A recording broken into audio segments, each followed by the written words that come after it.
Hello, Bacho. Let's take a given question. The question says a hydrogen atom initially in the ground state is excited by absorbing a photon of wavelength 980 angstrom. The radius of the atom in excited state in terms of Bohr's radius A will be. Basically, it is A naught will be H हमें given है 12,500 electron volt angstrom. Option A 4 A naught, option B 16 A naught, option C 9 A naught, option D none of this. So इस question का जो key concept we need to understand is the concept of hydrogen spectrum. Basically हमने let's suppose we have certain orbits over here as shown. ये हमारा first orbit, second orbit, third orbit, fourth orbit. ठीक है. अब यहाँ पे कोई एक इलेक्ट्रॉन है, अगर हम इसको एनर्जी देंगे एंड ये एनर्जी लेकर के it will move to the higher energy orbit. अब as per Bohr's third postulate, let's suppose के ये किसी nth ऑर्बिट पे जाके जंप करता है ये, तो जो एनर्जी डिफरेंस होगा En minus E1 will be equals to H into nu. So basically ये जो एनर्जी हमने दी है it is in the form of photon. So photon energy जितनी होगी, इलेक्ट्रॉन सिर्फ उन्हीं ऑर्बिट में जाएगा जहाँ पे उनकी फिक्स एनर्जी डिफाइंड है. ठीक है. तो यहाँ पे हम देख सकते हैं, अब लेट्स से अगर वो कोई सेकंड ऑर्बिट में जा रहा है तो सेकंड ऑर्बिट और फर्स्ट ऑर्बिट का जो एनर्जी डिफरेंस होगा उतनी एनर्जी हमें इसे देनी पड़ेगी. ठीक है. तो हमें वही पूछा गया, हमने इसको एनर्जी दे दी. फोटोन का वेवलेंथ है 980 एंगस्ट्रॉम, इतनी एनर्जी हमने इसको दे दी यहाँ पे, इस वेवलेंथ की एनर्जी. तो यहाँ पे वी नीड टू फाइंड के कौन से ऑर्बिट में जंप करेगा. So this is what the Bohr's third postulate का जो इक्वेशन है that we will be using for this question, right. And also हमें पता है कि एनर्जी ऑफ nth ऑर्बिट की अगर हम बात करें, so it is given by the expression -13.6 divided by n square into z square in electron volt. So this is the expression that we need to keep in mind. ठीक है. Apart from this हमें radius of nth Bohr's orbit का भी expression पता होना चाहिए. 0.529 into ये है n square by z angstrom में.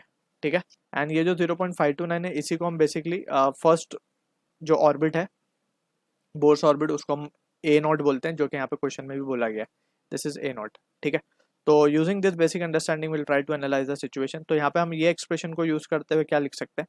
लेट सपोज वो nth ऑर्बिट में जा रहा है, वही nth ऑर्बिट हमें पहले पता लगाना है कि कौन से ऑर्बिट में वो जंप कर रहा है. सो हम यहाँ पे लिखेंगे -13.6 divide by n square. Since z की वैल्यू 1 होगी, हाइड्रोजन एटम गिवन है, एटॉमिक नंबर 1 है उसका, तो n square minus of minus will become plus 13.6 divided by first orbit से जा रहा है तो 1 का square, and that will be equals to h c over lambda. ठीक है. अब इसको अगर हम रिजॉल्व कर लें तो 13.6 कॉमन निकाला जा सकता है बाहर, एंड यहाँ पे हमारे पास बचेगा 1 and this will be minus of 1 upon n square. ठीक है. And that will be equals to h c. हमें अगर देखा जाए तो ये गिवन है 12,500 इलेक्ट्रॉन वोल्ट और ये हमें गिवन है 980 एंगस्ट्रॉम. सो ये वैल्यू आती है कुछ, इसको डिवाइड करना 12.75 आ रही है. ठीक है, इन इलेक्ट्रॉन वोल्ट. तो अब फर्दर इसको अगर हम सॉल्व कर लें तो वी कैन से देयरफॉर यहाँ पे हम देख सकते हैं 12.75 विल बी इक्वल्स टू, इसको डिवाइड कर लेंगे 13.6 से and that will be equals to, यहाँ पे हमें n की वैल्यू निकालनी है तो basically 1 minus of 1 upon n square. ठीक है. तो इसको सॉल्व करने से वी हैव द वैल्यू है. सो यहाँ पे ये वैल्यू को हम लिख सकते हैं मैनिपुलेट करके 1 upon n square will be equals to 1 minus of 0.937. ठीक है. तो ये आएगा हमारे पास.